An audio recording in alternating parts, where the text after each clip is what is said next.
Can I help you? Oh, hi. Yeah, I was looking for a Colonel Ratcliffe. I was told his office was here. No. Okay, there's no name on the signage, so who exactly are you? Sorry, I'm just looking for a little help here. Have you been in the office long? Maybe he used to be here? I can't help you.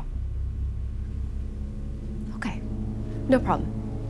How does Bailey feel about the job itself that she's doing in DC? Because we've not really seen much of that. We've heard that she's in a bunch of meetings. We've seen her in that office. So what's her perspective on this job? I think there were parts of it that are exciting and fun, but the bigger realization is that it's not always that way.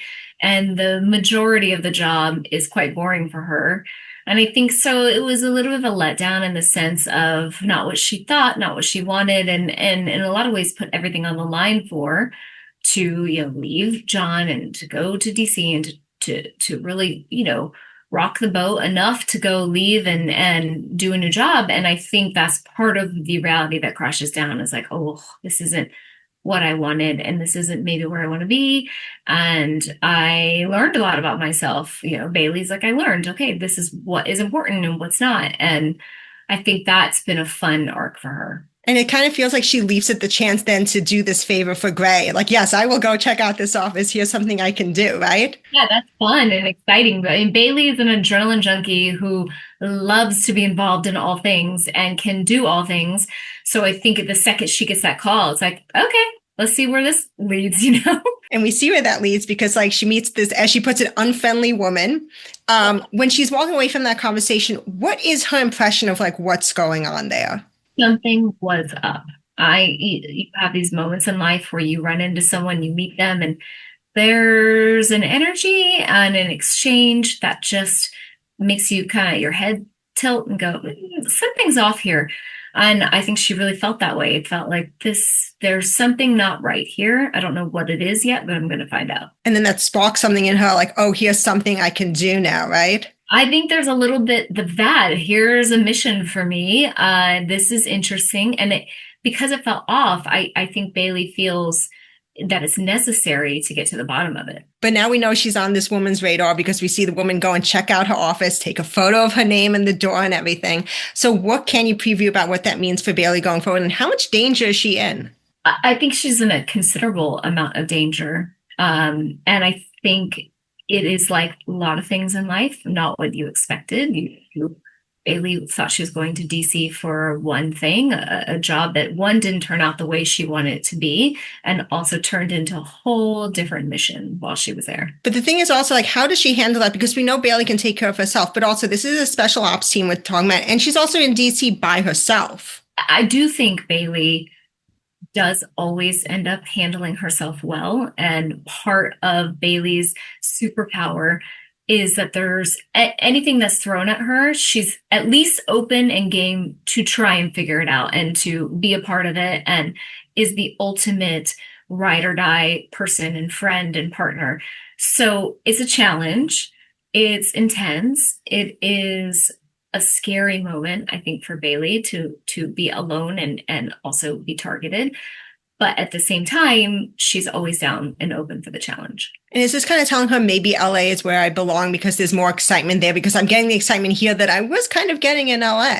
I think so. I think she really starts to feel what's important in my life, who and where do I want to be, and I want to be useful, and she loves John. She wants to be with John. Speaking of, how does she feel about how that long distance relationship is going for them? Because also when you took down the two mugs in this episode, that was so heartbreaking.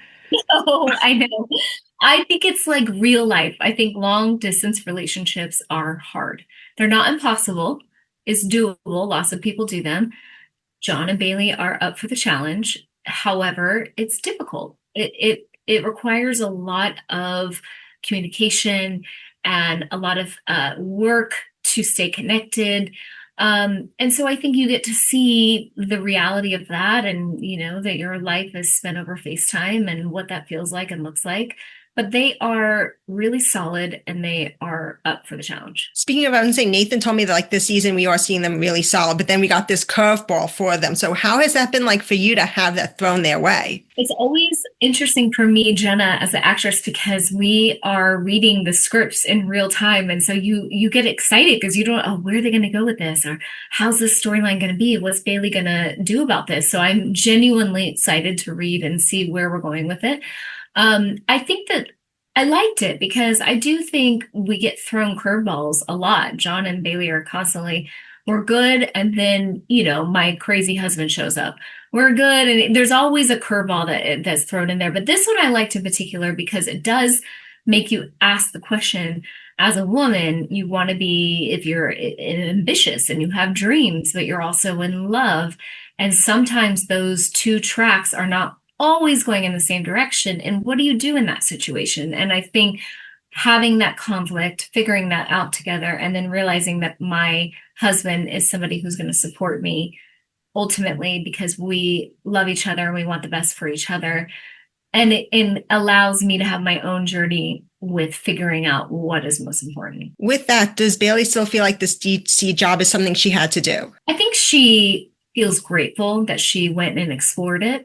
I think she is grateful to John. I think she's grateful for the way in which she felt supported to go do this job.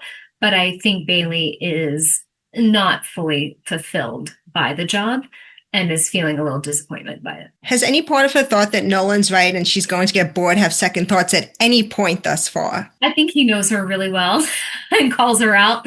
And I think we know Bailey to be somebody who will get bored easily and needs a lot of excitement. And so working in a cubicle office, doing filing and more office work, 90% of that job was not what I had on the bingo card. And I think he knows that about me and realized that and was joking with me about that. Do you think this is going to change anything about Bailey going forward, whether she stays in DC or not, just like the way that she's approaching things in her life? Because it has been talking about, she has a lot of hobbies. Yes, we have a lot of hobbies. Bailey is very busy. She's very ambitious. And I think that at a certain point, when do you choose? Like, what do you choose? I don't think I don't really necessarily think she's not going to be ambitious or going after what she wants, and probably will always be an adrenaline junkie in the best way. But I do think she's realized John is where she wants to be. She wants to be home and she wants to be settled and she wants to have the love of her life with her. Then there's the rest of this episode, what happens at Westview, which was just so wild. And Nolan tells Gray not to tell Bailey about it. He says there's no need to worry her, but is it just that? Or do you think it's also about like a little bit of a disconnect between them because of this long distance? I think a little bit of both. I've been in that situation where I've been in a long distance situation and something goes on, but you don't want them to worry too much because your partner is not there physically in the same city. So you need to handle something, but you don't want them to worry necessarily, overly worry. And in that situation, I think that was a little bit what was going on, especially because the stakes were higher than I've maybe ever seen on our show in this particular episode. And I think there's a bit of like, let me just handle what's going on and let me not worry her. And also because I'm not there, we're not in that same connection, walking next to each other in the same city.